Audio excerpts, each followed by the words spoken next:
Hi, I'm Stephen Vantassel. You're listening to Living the Wildlife, discussing all things related to vertebrate pest control as part of the Pest Geek Podcast family. This is the disclaimer for Wildlife Control Consultant and Pest Geek Podcast for the Living the Wildlife podcast.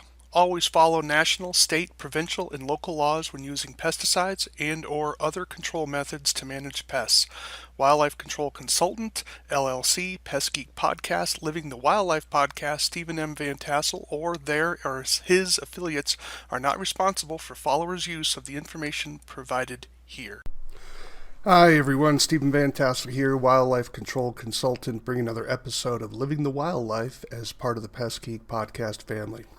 Glad to have you on board. I hope you had a great week, which is my traditional way of introducing the show each time. If you're new to the program, just understand that this is about research-based technical information about wildlife control. So this is a vertebrate pest-dominated podcast, so if you're having trouble with animals that have a backbone, you've come to the right place. So we cover a variety of topics about the management and issues related to the control of vertebrate pests. So glad to have you on board. Do take a few moments, if you would, if you like the show, to definitely give it a thumbs up. If you can ring the bell and subscribe to the channel, we would certainly appreciate that. And if you're even willing to go the next step and provide some comments, that would be most helpful. Well, this is also going to be available on Rumble, so if you can go to Wildlife Control Consultant on Rumble, and you can see my podcast there as well.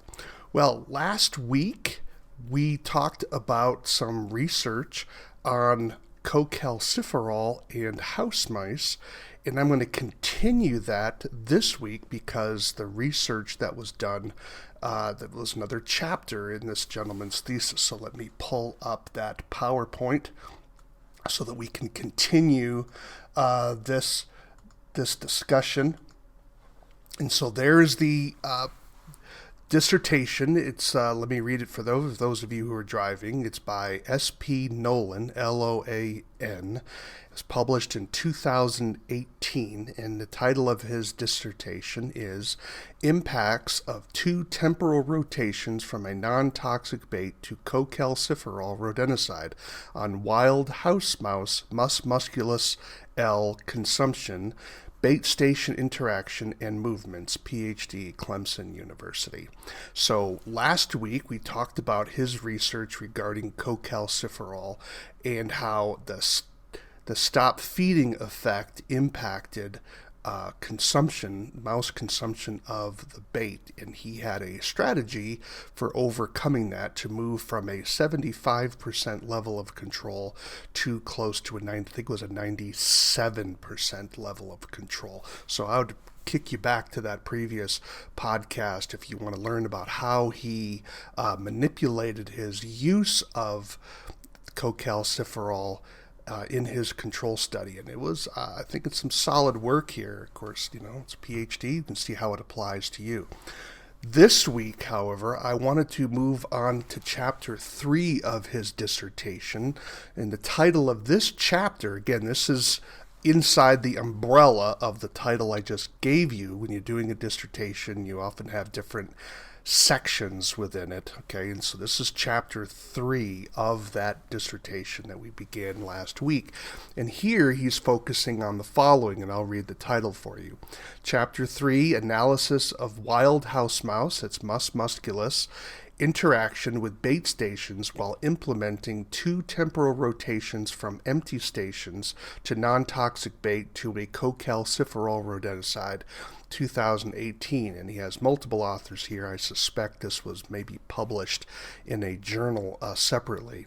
And so the authors of this particular chapter would be Sean P. Nolan, Peter A. Skews, Greg K. Yarrow, William C. Bridges, Abu Bakr S. El Mahdawa, Hadawia, I hope I pronounced that correctly, and Katie E. Sartini. So you can see it's multiple authorship, which is very common among many scientific publications. So what he's looking to do is he's wanting to find out how mice are interacting with bait stations where he was using co-calciferol, seeing what their activity levels were during the use of co-calciferol and during when they're empty and during when they're containing non-toxic bait. In other words, is there any fear of the bait station that's occurring? Because he's wanting to find out if mice that are interacting with co-calciferol are going to then see the bait station as a potential threat if they don't like the bait of co-calciferol. So he's wanting to try to figure that out. And so this is what his question ultimately is. So this is one of the problems whenever we're dealing with bait stations. We're not getting good uptake. Is it the issue of the bait that we're not getting good uptake for, or is it an issue with the bait station that's causing lack of uptake? Because no matter how toxic your material is, if you're not getting sufficient uptake, it doesn't matter, right? So if the animals are afraid to go into it, then it doesn't matter. So this is the question he's trying to ask. Of course, there's also the combination. Could it be the bait and bait station combination that's causing a problem? And so teasing this out is difficult, and so this is what kind of scientific research is looking to do. So he talks about when bait stations were started in the United States, and he points out that they started back in the 1960s when the USDA was requiring the use of bait stations, and it certainly makes sense, right? We're trying to prevent non-target animals from gaining access to these toxic materials. But he also points out that bait stations have been criticized that they're being developed to prevent non-target access, but not being developed to improve efficacy for control. So in other words, it's sort of like trying to control an animal with one hand tied behind your back, in a sense, right? So that's some of the concerns that people have had with bait stations, and it's a legitimate concern. Is there a problem with bait stations? You may recall another podcast that we did with Neem Quinn out of California, where she talked about how bait stations reduced interaction with, I believe it was roof rats in her situation, where no matter where the bait station was placed, certain rats would never walk into the bait station. So that's a problem if you're trying to control roof rats, for instance. And so Nolan is trying to figure out, is this occurring with mice as well? And so what he does is he's doing this basic combination, or this order of attack here. And so he's studying, namely, the use of non-toxic bait followed by the use of a rodenticide, and then the use of a non-toxic, and then the use of a rodenticide, to observe behavioral response of mice to a variety of possible treatment conditions. So get what he's doing here. So he starts with a non-toxic bait, then he goes to a rodenticide bait, then he switches over to a non-toxic bait, then he switches over to a rodenticide bait, and he monitors mouse activity during those stages. And it's actually more complicated than that. So, but we'll delve into it. But that's the overall approach that he's taking. And so what he's evaluating is the following. He wants to look at house mouse visitation to stations in the following areas. How frequently are they visiting bait stations? What is the timing? In other words, what time of the day are they visiting the bait stations? And how long are they staying inside the bait station? And then under all this rubric of the temporal rotation of rodenticide. So he's asking those three questions while he's rotating non-toxic bait, toxic bait, non-toxic bait, toxic bait. And he's trying to develop some statistical analysis of these types of activities. So just to remind you, or for those of you that are new to this particular podcast, to kind of bring you up to speed, so to speak, the site that he did his research in was an agricultural seed processing and storage warehouse located in Pickens County, South Carolina. It had a history of what's called the naive mouse population to Calciferol. So the mice were not exposed to Calciferol prior to the beginning of his study. And he points out is that there was in the past low-level use of anticoagulants to try to manage, because you can imagine with all that seed around, you're going to have mice, right? That's just mouse heaven. And he pointed out that there were no rodenticides used for 6 months prior to the initiation of his study. So given how quickly house mice die, I mean, can house mice live to a year? Sure. But once you start getting past 6 months or so, you're probably dealing with a completely naive population to any type of rodenticide. Nevertheless, that's the parameters of his particular study, just for those of you that have to struggle with mice in terms of your business and servicing clients. This is a diagram of the site that he was working with, and you can see how it has an office area, a cooler area, it has the main warehouse, it has the seed processing area, loading bay, scale room where they were measuring things, and then they had seed silos on the exterior of the structure. Notice you're looking at these little black blotches around the perimeter on the inside of the building. Well, those are where the bait stations were placed. So what were the bait stations that he used in his particular study? Well, he used 61 Aegis RP bait stations, and those are produced by Leafitech. And in terms of his non-toxic bait, he was using Detex, which was produced by Bell Laboratories, and the reason he chose that was that it was similar to the Calciferol bait that he used from Bell Labs, which was called Terad 3 Ag Blocks. And he employed video surveillance, so he was not just doing things on the basis of how much food was being consumed by the rodents, but he was also having some video surveillance work, and so he was using some of that. And here's a picture of what that looked like in terms of his video surveillance. I think the maximum number of cameras he used was 6, so he basically, this is how his design was placed. And so if you're wondering what that rectangular tape box around the bait station was, well, that is what he would use as the parameters of what an encounter was with a bait station. Was the mouse had to sort of be in that box in order to be counted as perhaps interacting with that bait station. Of course, then he could see if the mouse actually entered the bait station. And so this is one of the ways he was gathering some data on mouse activity with his Leafitech Aegis bait stations.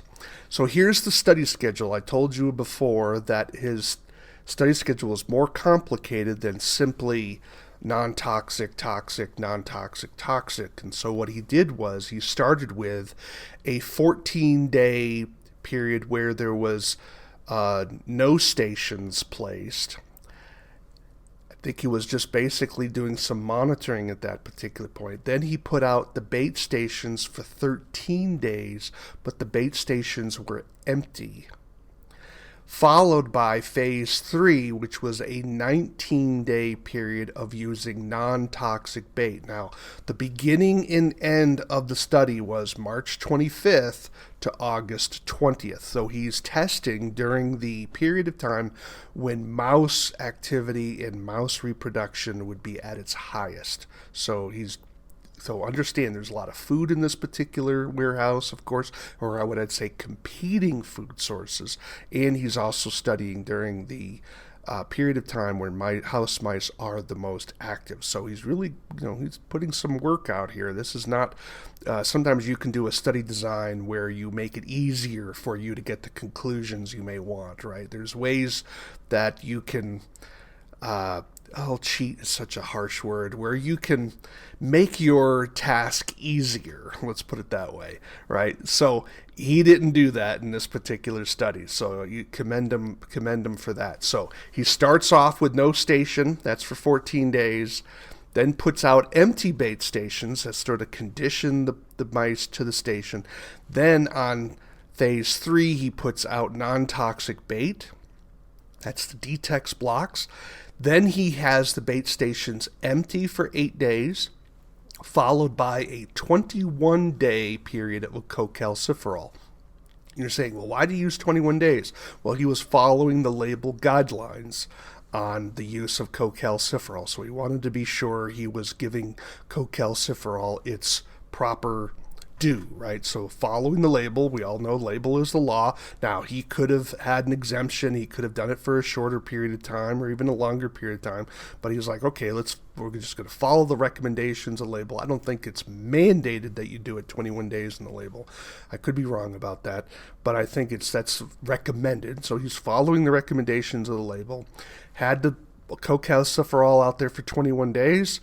Then he has phase 6, which was empty bait stations, followed by a 36-day period of non-toxic bait, followed by a 2-day period of empty bait stations, followed by a 27-day period of Calciferol. So that covers the entire study range. So notice you have this kind of pulsing activity where there is non-toxic bait, followed by toxic bait, followed by non-toxic bait, followed by toxic bait. And he's seeing what mouse activity was in these particular areas. So here's his results based on house mouse activity.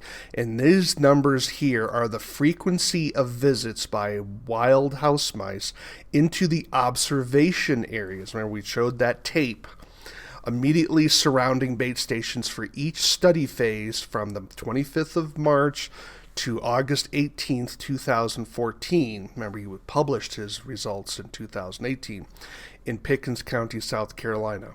So notice, recall what we have. Phase 1, we have empty.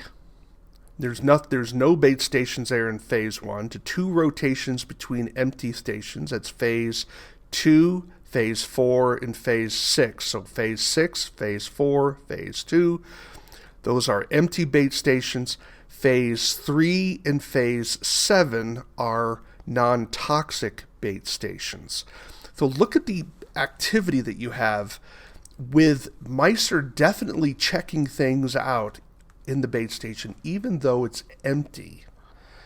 In which makes a lot of sense, right? We tend to be taught that mice are curious, and so when these new items are placed into their environment, they check them out. And you can see that, of course, in phase 2, phase 4, and phase 6. But notice in phase 6, things drop dramatically.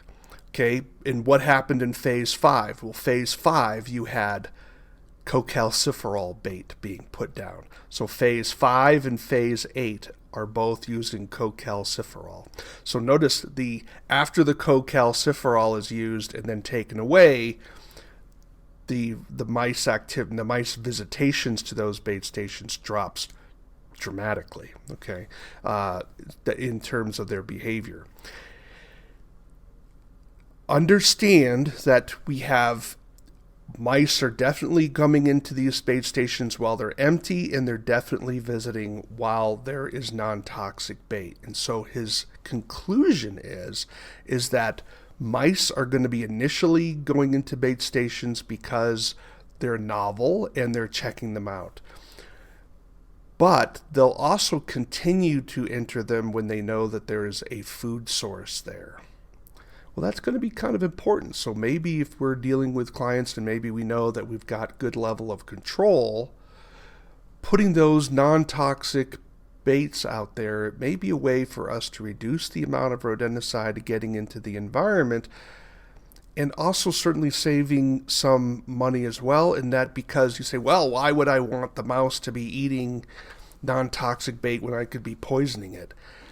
Well, as we learned from our previous podcast, that When you're dealing with something like Calciferol and with the stop feeding mechanism, mice that have been exposed may not want to eat it again because they knew it did something funny to them. So you're going to the non-toxic bait again, gets them conditioned to feeding. So if you apply the rodenticide again, that's how he went from that 75% control up to 97% control. And that's important. So I think sometimes we get a little lazy in not rotating our baits out properly. Now, how long were the mice inside the bait station? So this is his duration of activity.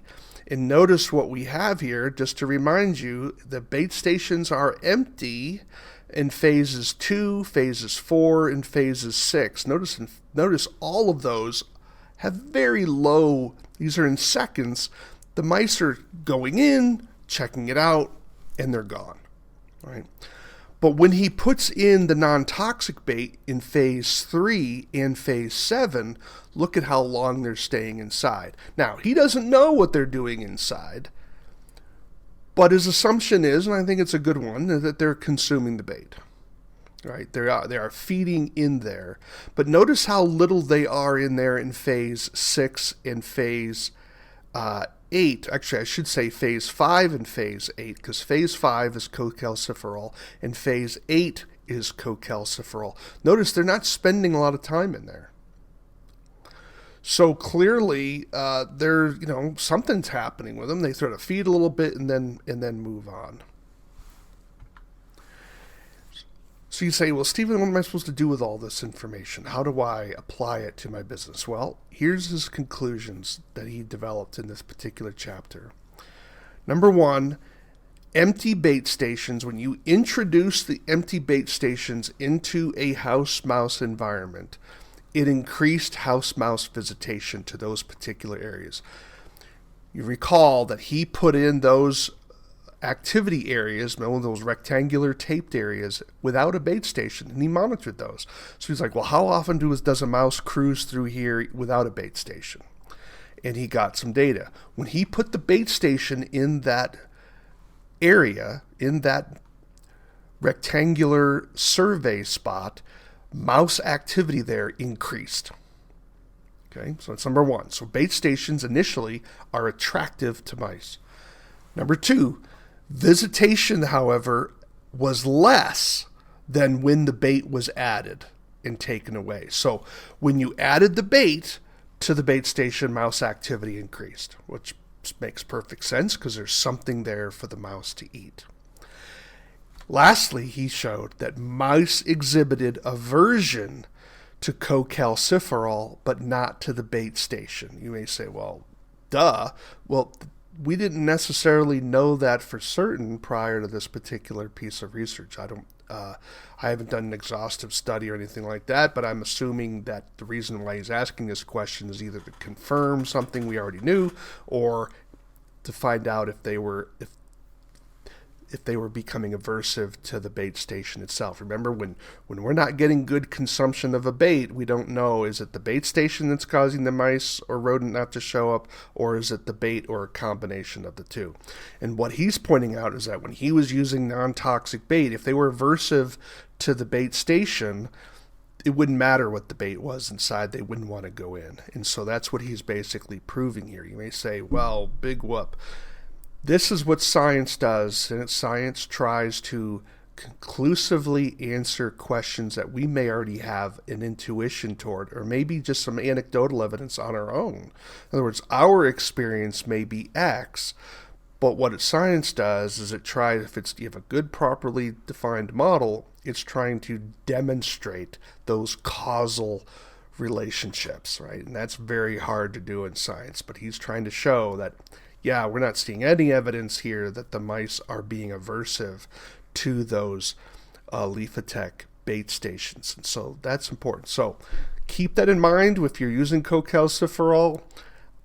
Calciferol does have that, mice will exhibit some aversive activity to it. However, as our previous podcast pointed out, if you pulse it. In other words, you use it for a short period of time, several weeks, like the label says 3 weeks, use it for 3 weeks, switch over to a non-toxic bait, follow up in another month or so with the toxic bait again, and you can really hammer that activity. Think of it like a pre-baiting program for mice to get them to feed enough. And he's doing this again in a situation where there's a lot of competing food sources. And so if you're in the house where they're following your directions and keeping the place clean and they're not leaving a lot of seed out and they're modifying their bird feeders, you should probably have, I would think, pretty good success with Calciferol, which has some advantages over other baits, or perhaps legally you're being compelled in that particular area to use it. So something to think about while you're doing your particular research. Really glad to have you on board today. Do take a few moments, if you would, to reach out. If you have questions, comments, thoughts about the program, you can definitely reach me at wildlifecontrolconsultant@gmail.com. I'd love to hear from you about if you have suggestions for new shows. Perhaps you'd like to be on the show. Perhaps you'd like to have a particular topic covered. And yes, even if you have a criticism, definitely reach out to me. I am available through wildlifecontrolconsultant@gmail.com. Also, if you'd be so kind as to ring the bell and to subscribe to the channel and perhaps give us a 5-star rating and put in a review, we'd be grateful for that. For those of you that want to visit us over on Rumble, just visit us at Wildlife Control Consultant, and you'll get my stream over there through Rumble. You've been listening to Living the Wildlife. Why do we call it Living the Wildlife? Well, because we want you to live the wildlife, not be the wildlife. Take care, everybody.